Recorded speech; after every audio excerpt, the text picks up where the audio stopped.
ڕێکخراوبوونی بزوتنەوە پێشکەوتن خوازە جەماوەریەکان، یەکگرتووی دامەزراوە سەربەخۆ کۆمەڵایەتیەکان، خواستی کۆتایی هێنانی خێرا بەم شەڕە.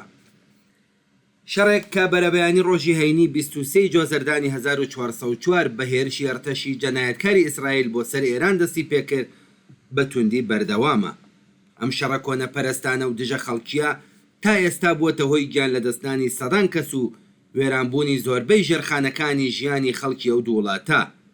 لە کاتێکدا هێزە ڕاست و ناسیۆنالیست و ئاینیە فاشیستەکان لە زۆربەی وڵاتان خەریکی لە ناوبردنی هەموو دەستکەوتە مرۆڤایەتیەکانن، لە کاتێکدا جیهان لە ژێر گوشاری قەیرانی قوڵی ئابووری و ژینگەی و سیاسی سەرچاوەگرتو لە پێک هاتەی ڕزیوی سیستەمی سەرمایەداری جیهاندایە، مرۆڤایەتی شایەتی یەکێک لە کاولکارترین دیمەنەکانی ئەم قەیرانەیە.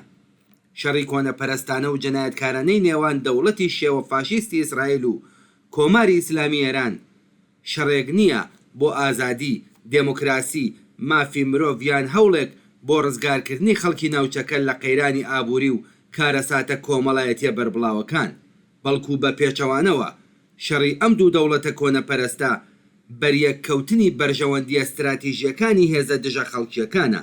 ئەم شەڕە مەیدانی سەر لە نوێ پێناسەکردنەوەی بەرژەوەندی هێزە هەژمون خوازە جیهانی و ناوچەیەکانە کە تێیدا ئەوەی گرنگ نییە بریتیە لە ژیان و بژێ و ژینگە و ئەمنیەت و داهاتووی مرۆڤەکان. هەردوو ئەم ڕژیمە لە ناوخۆ و دەرەوەی وڵاتەکانیان شەڕ و کاولکاری و سەرکوتیان پەرە پێداوە و نیشانیان داوە کە تا چەند توانای کاولکاریان هەیە. بە تێپەڕبوونی 6 شەو و ڕۆژ لە دەستپێکردنی بۆمباران و موشکبارانی هەردوو لایەنی دەوڵەتی ئیسرائیل و ڕژیمی کۆماری ئیسلامی، تا ئێستا زیاتر لە 300 کەس لە خەڵکی بێدیفاعی هەردوو وڵات گیانیان لەدەستداوە و زیاتر لە 2000 کەسیش بریندار و بەشێکی زۆری دانیشتوانی تاران لە ماڵ و حاڵی خۆیان ئاوارە بوون.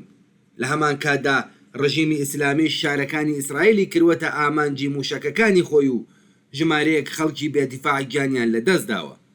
دۆناڵد ترامپ و سەرۆکی ئیسرائیل داوایان لە خەڵک کردووە بە زووترین کات تاران چۆڵ بکەن، لە کاتێکدا فڕۆکەخانەکان داخراون لە سنووری تورکیا خەڵکێکی زۆر چاوەڕوانی چوونە ناو ئەو وڵاتەشن.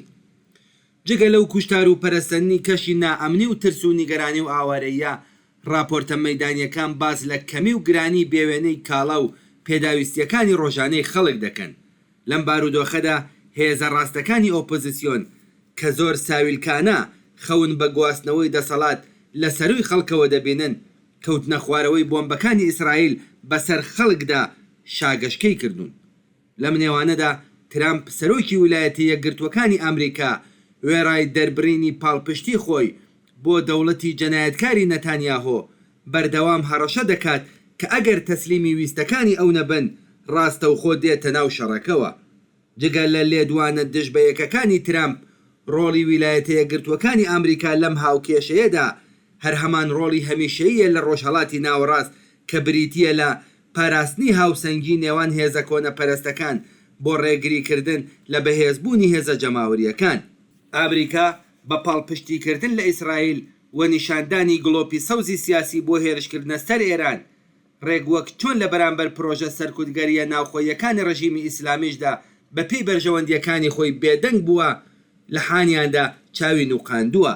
لە ڕاستیدا دەوڵەتی ئەمریکا و ڕژیمی ئیسلامی سەرەڕای ناکۆکیە ڕواڵەتیەکان لە یەک شتدا هاوبەشن کە بریتیە لە پاراستنی ئەو پێکهاتە ئابووریانی ئێستا، کنترۆڵی سیاسی لەسەرەوە و سەرکوتی هەر چەشنە ئاڵتەرناتیڤێکی جەماوەری. بێگومان بەردەوامی شەڕی ڕژیمی داگیرکەر و تاوانکاری ئیسرائیل لەگەڵ دەسەڵاتی دژە ئینسانی ئیسلامی بزافە کۆمەڵایەتیەکان پراوێز دەخات و بۆ خەڵکی ئێران زۆر گران تەواو دەبێت. ڕێگایەکی سێهەم کە ئێمە بەرگری لێ دەکەین و گەلێک کەم هەزینەتر لە شەڕ و دەرەنجامەکانیشی خەڵک خۆیان دیاری دەکەن، بریتیە لە خەبات و ڕێخستن لە پێناو ڕووخاندنی شۆڕژگێڕانەی ڕژیمی ئیسلامیدا. لە بارودۆخی ئێستەدا کە دەسەڵاتی ئیسلامی لاواز بووە و ئامرازەکانی شەڕی خۆی بۆ وێرانکاریەکی هەرچی زیاتر ئامادە دەکات، ڕووخانی ئەم ڕژیمە کۆنەپەرست و دژە خەڵکە ڕێگر دەبێت لە دەرەنجامە وێرانکەرەکانی شەڕی کۆنەپەرستانەی نێوان ئیسرائیل و ڕژیمی ئیسلامی، واتە شەڕ، ماڵوێرانی، برسێتی، ئاوارەبوون و قات و قڕی.